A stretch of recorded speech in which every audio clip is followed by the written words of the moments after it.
Você já ouviu a expressão "vá à delegacia e registre um BO de preservação de direitos"? Mesmo com a disposição em atender a população, suprindo a carência de órgãos estatais e sendo um ponto de partida para que advogados ingressem com ações judiciais, registrar fatos penalmente atípicos como esses citados e outros como vendeu um bem e não recebeu, trabalhou e não foi pago, estudante que não viu respeitar o direito à meia entrada em show musical, pessoa que esperou por longo tempo em fila de banco e assinante que teve a linha telefônica cortada sem motivo, fogem completamente das atribuições da Polícia Civil, já que a função principal dela é de investigar infrações penais, crimes e a sua autoria. Cabe a ela interrogar os suspeitos, colher provas da existência dos atos criminosos, apreender os instrumentos utilizados nos crimes e capturar o suspeito nos termos da lei e entregá-lo à justiça criminal, juntamente com a investigação feita, para que a justiça examine e julgue conforme o processo penal brasileiro. O próprio Boletim de Polícia Judiciária da Polícia Civil do Estado de São Paulo esclarece que boletim de ocorrência é o documento utilizado pelos órgãos da Polícia Civil para o registro da notícia do crime,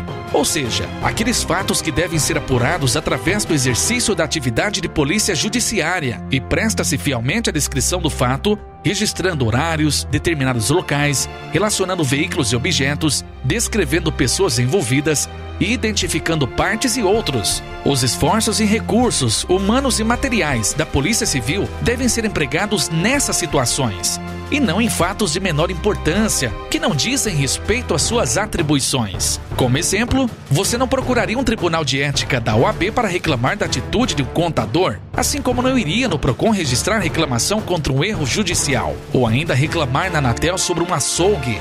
Se existe atribuição, ela deve ser respeitada.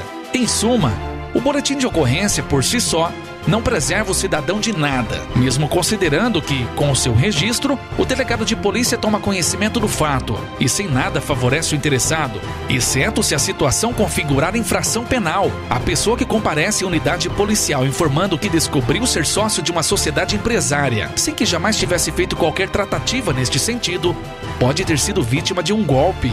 Há indícios de prática criminosa que exige uma investigação. Não se trata meramente de uma preservação de direitos. Já em outra situação, apesar de insistentes chamados da direção da escola, os pais não comparecem para conversar sobre 3 consecutivos meses de ausência de criança na escola. Nesse caso, não seria o BO de preservação de direitos, mas um abandono intelectual, para se apurar a responsabilidade penal dos genitores. E isso depois de feita a comunicação ao Conselho Tutelar para eventual aplicação de medidas protetivas, sendo certo que nem sempre a evasão escolar de criança e adolescente implica na responsabilidade penal de seus pais ou responsáveis. Como bem salientou o magistrado trabalhista Ricardo Arthur Costa e Trigueiros, o boletim de ocorrência é mera peça informativa, lavrada a partir da notícia de prática delituosa levada unilateralmente pela parte ao conhecimento da autoridade policial. Faz prova apenas da notícia crime, mas não do crime. O registro de fatos penalmente atípicos pela Polícia Judiciária demonstra o grau de comprometimento com os direitos da população e a sua intenção de bem servi-la. Mas a verdade é que a polícia tem que se comprometer com a função para a qual foi criada, investigando, elucidando e reprimindo crimes e prendendo seus autores. É dessa forma que ela se engrandece e bem serve à sociedade. Para a preservação de direitos, é necessário registrar em cartório, não em boletim de ocorrência, já que boletim de ocorrência é apenas para crimes que requerem investigação e não preserva os direitos de ninguém.